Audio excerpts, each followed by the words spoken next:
नमस्कार साथियों, मैं कुमार संजय। वारदात 365 में आपका स्वागत करता हूँ।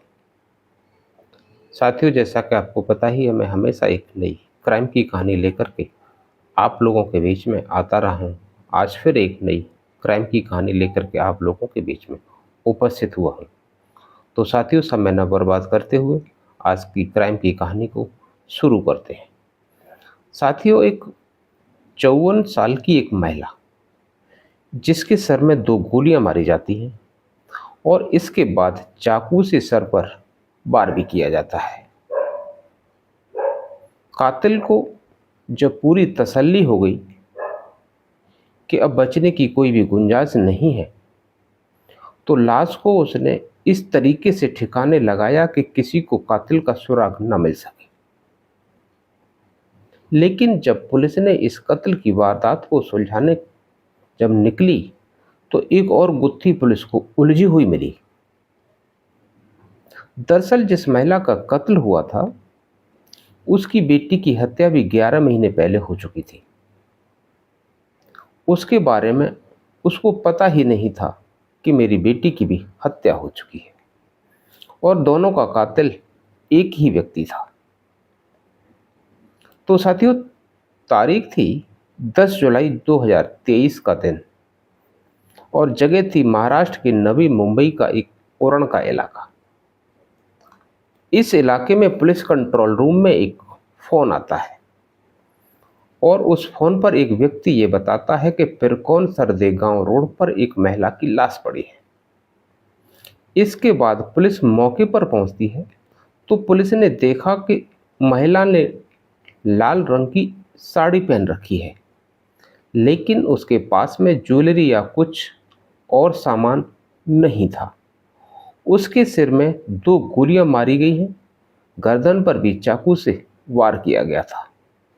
लाश के पास से उसकी पहचान के कोई भी सबूत नहीं मिल रहा था, लेकिन कुछ दूरी पर एक चश्मे का कवर मिलता है और इस कवर पर डोंबिवली इलाके के एक ऑप्टिशियन का नाम लिखा हुआ था।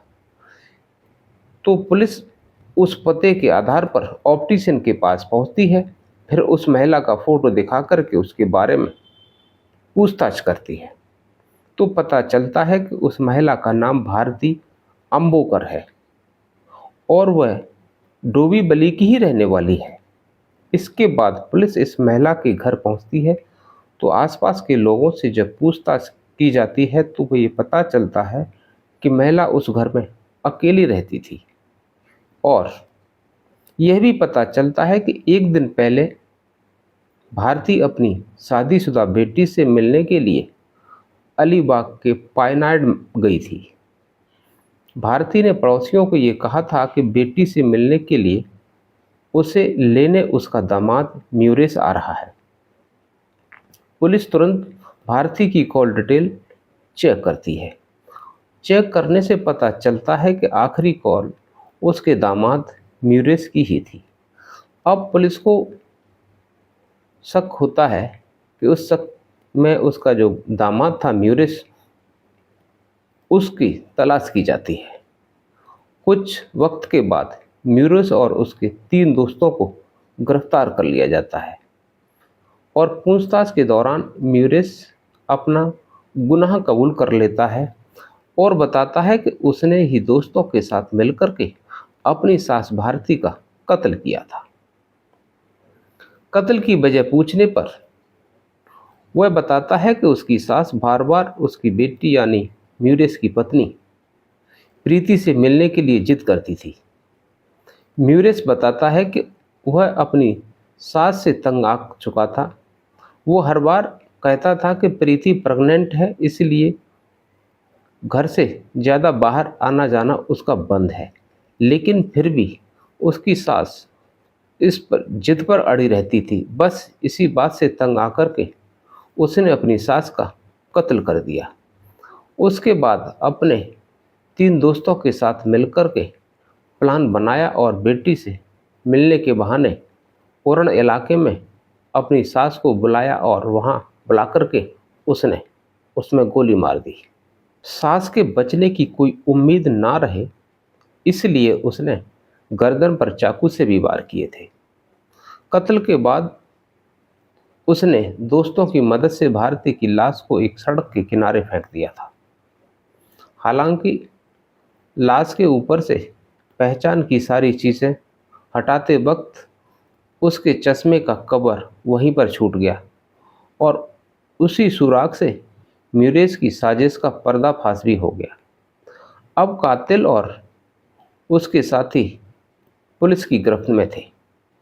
यहाँ तक कि तफ्तीश से लग रहा था कि ये केस सुलझ गया है, लेकिन एक सवाल पुलिस के दिमाग में बार बार परेशान कर रहा था कि कोई दामाद अपनी सास से महज इसलिए इतना तंग आ गया कि वो अपनी बेटी से मिलने के लिए जिद करती थी। म्यूरेस म्यूरेस ने बस इतनी सी बात पर अपनी सास को मार डाला। पुलिस ने जब यही बात म्यूरेस से पूछा तो उसकी नज़रें छिपाने लगी थी कुछ। पुलिस को म्यूरेस पर जो शक था वो और बढ़ने लगा था। अब पुलिस उससे लगातार पूछताछ करने लगी थी, तो आखिरकार सच का सामना हो ही गया, जिसे सुनकर के पुलिस अफसरों के भी पैरों तले जमीन खिसक गई थी।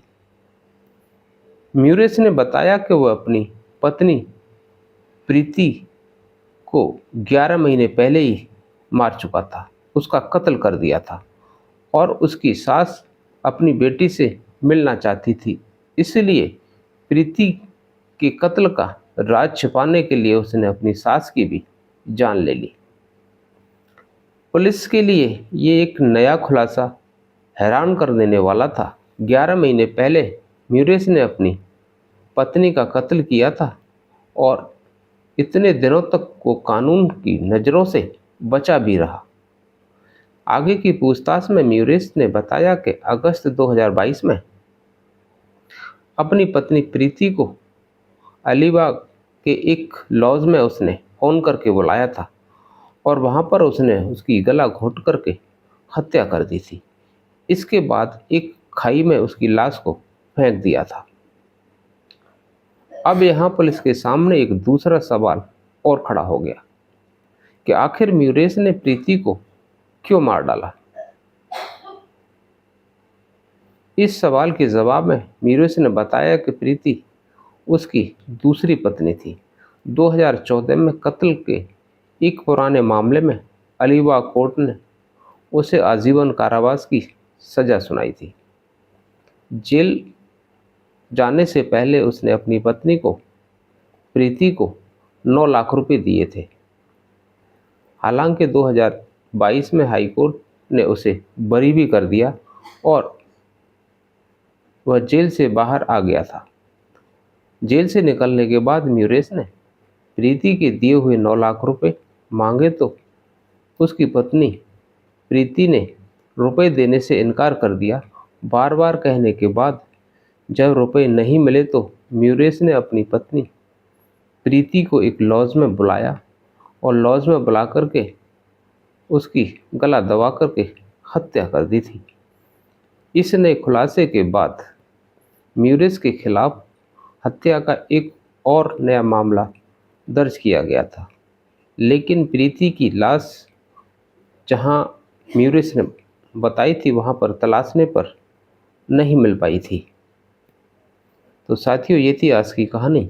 इस कहानी को सुनाने का उद्देश्य किसी की भावना को ठेस पहुंचाना नहीं है, बल्कि नई पीढ़ी को गलत कार्यों से जागरूक करना है।